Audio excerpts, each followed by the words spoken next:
It's local. It's global. You are listening to Win World Local News. Win World Local News with Potter Smittss.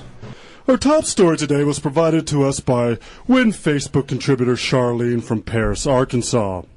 It seems as if the elegant use of gerbil fur is making this summer's hottest bikini designs. For more on the story, let's go live to Paris, to our Win reporter, Miss Paris Hilton, who is standing by with the two fashionistas simply known as Helmut and Sergio, who started this design craze. Paris? Hey, I'm kind of nervous because this is my first story, but I'm glad that my first story is fashion related. And like you said, I'm here with a couple fashionistas who are responsible for the craze behind these gerbil fur bikinis. Helmut, Sergio, what inspired you to use gerbil fur? Well, one day I was sitting in my apartment in Frankfurt, Germany. I'm the fashion designer for the erotica. And I saw these little gerbils running across my bedroom floor, and I picked one up by the tail, and I said, wunderbar, these would make fantastic bikini designs. And right away I had to call my best fashion design friend, Sergio. Oh, Sergio. Yeah, I got the news late one night. He woke me up. I was taking my evening nap. And he woke me up. His voice was aflutter with excitement. And all he could get out was gerbil fur. But I knew exactly what he was referring to. It's like the word alone conjured the image of a bikini in my mind. He is so brilliant. I just knew right away what my inspiration was and what he was going to do with it. It's very clear by looking at these bikinis that your love for fashion, it comes out in these bikinis. But there are some groups who have protested the use of gerbil fur, like PETA and the group known as Gerber, which stands for Gerbils United Redundantly because Let's Express Selfhood. Yes, we don't like to think of these groups that are against our cause. We like to remain positive. We like to stay focused on all the gerbils that we are liberating from life so they can go to the gerbil heaven. Yes, it's almost like we immortalize them. See, the gerbil lifespan is very short. Yeah. And the gestation period is even shorter. But when we take the gerbil and we immortalize them in a bikini that can last 15 years or more, it is like taking them to heaven. That's over 3 times the length of a normal gerbil lifetime. So you two are clearly religious individuals, and word on the fashion street is that you'll be coming up with a line of clothing for the Vatican. Can you respond to this? Yes. We are going to create a series of mitres. Those are Pope hats, for those of you that aren't religious. A series of mitres made from turtle shells. Yes, wow. We take endangered sea turtles that live approximately about 120 years, and we paint them very pretty with designs, and then we shape them customly for the different popes and bishops that will come through the Vatican. And to stick with our ethos of extending life, these mitres have a life cycle of over 360 years. Yes, again, 3 times as much as the life of the turtle. So we try to expand the existence of these animals that we use for these fantastic products. That is so beautiful, and I really hope that these gerbils and turtles are playing up in gerbil and turtle heaven. Potter Smittss, back to you from this emotionally crushing story. Well, thank you, Paris. Our next story is given to us by Twitter contributor Ahmed from Cairo, Egypt. 2 master magicians are threatening to make the Great Pyramids of Giza disappear forever if their demands for higher Las Vegas magician wages aren't met.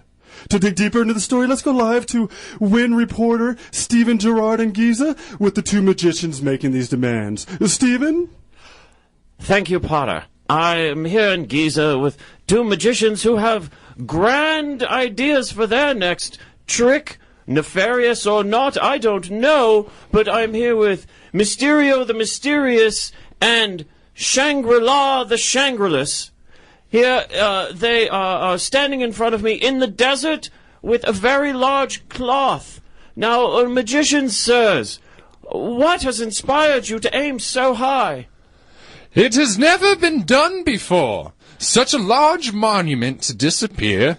It is only next to making the entire Earth disappear. Is that not true, Shangri-La? Yes, I have been swallowing sabers all my life, and now it is time to make a bigger contribution to magic. And this is what I will do. Him and I are going to make these pyramids disappear unless we get more money. Well, I think the question on everyone's mind is, once you make it disappear, can you bring it back? That is inconsequential. Doesn't matter. It's just sand and stone. Comes and goes. Well, this is sand and stone that is millennia years old. As is the craft of magic and illusionism. That is correct. Since the dawn of time, been making things disappear. People have these abilities they bring down from the divine, like the pharaohs had as well. They made tens of thousands of people disappear by building these pyramids. That's right. It's an often discredited theory that perhaps these pyramids were built or placed here by magic. Wouldn't it only be appropriate that magic should be the force to make them disappear again? And that is correct. The magic cities like Las Vegas, they oppress us magicians. We should have more wages. They're an honorable craft. Well, I don't think the world at large cares that much about magician wages. That's like saying I don't care about janitor's wages, which I do because my uncle is a janitor. And what about sports athletes? We care about their wages. Why not us? We entertain too. Perhaps not enough people know a magician. But if you knew a magician, you'd be much more considerate and concerned about the wages of a magician. Well, speaking as someone who does not know any magicians until today, I have lived a wide and varied worldwide life, gentlemen, and I have never met a magician before.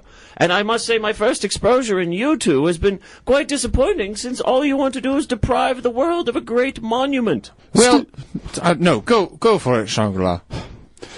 You are very shallow-minded on your assessment of who we are. Yes. Okay? We are very talented. We have a lot of children. We have a lot of old people. People that are senile. We show them magic to make them want to live again. How can you say such things? I can say those things because you're threatening to deprive the world of one of its greatest wonders. We are not depriving anybody of anything. We are replacing a monument with a monumental event. That is correct. Do you see that? Do you see that? That's called the magic of words. Stephen, from where you are on the ground, do these threats seem to be taken with great concern by the Egyptian people or the government or the many tourists that are trying to gaze on one of the great seven wonders of the world? Well, no, Potter, I can't say that anyone has really taken notice aside from us. I am the only reporter here on the scene, and no one else seems to be taking this threat seriously. That's because we've made those other reporters disappear, and the same will happen to you, Mr. Gerard. Oh, no. Now, let's not be hasty. Yes, let us not be hasty. Okay, Potter, I'm going to go back to you before this escalates further. Well, that's quite disheartening. Looks like we've lost Stephen. Perhaps he's in the seventh realm of existence somewhere. But to our next story... Oh, there he goes. He is gone. Bye-bye, Stephen. To our next story is presented by Win Facebook contributor Robert from Tallahassee, Florida. Robert asks, what will happen to Florida once global warming has risen ocean levels high enough to sink the entire state?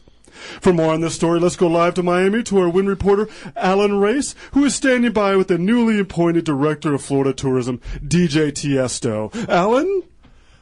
Thank you, Potter. Yes, concern here in Florida is surprisingly not high. Everyone is cheerful and rallying behind DJ Tiesto to enjoy their last days as an above-water people.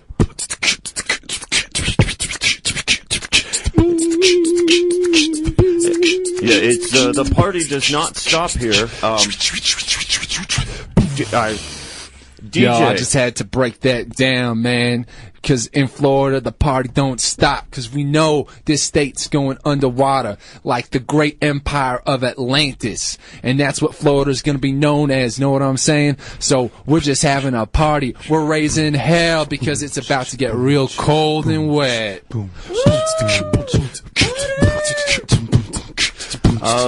You heard it here, Potter. Everyone's just having a good time. I'm going to go enjoy this revelry and throw it back to you.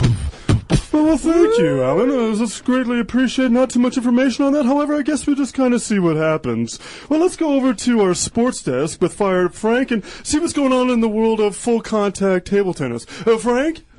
Oh my goodness, it's a pandemonium here at the World Table Tennis Championships. Contestants are going through tables left and right. It's madness. But it looks like the Chinese are going to win again. Back to you, Potter. Well, it seems like the Chinese have dominated this sport for millennium, so let's go over to Daisy Rainmaker and get a little bit of a view on the world weather. Daisy? Hello. Hello.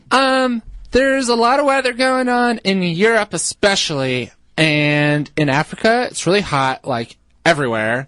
And in Australia, it's pretty hot too because they have a lot of deserts. And also, I just learned that they have these things called mesas. They're kind of like mountains, but flat at the top and not quite as tall. Well, thank you, Daisy. I appreciate that information. And that will conclude today's World Improv Win Local News segment. And my name is Potter Smittss. Next is Community Court on World Improv Network. Stay tuned. Don't judge. Win will return with a verdict on Community Court.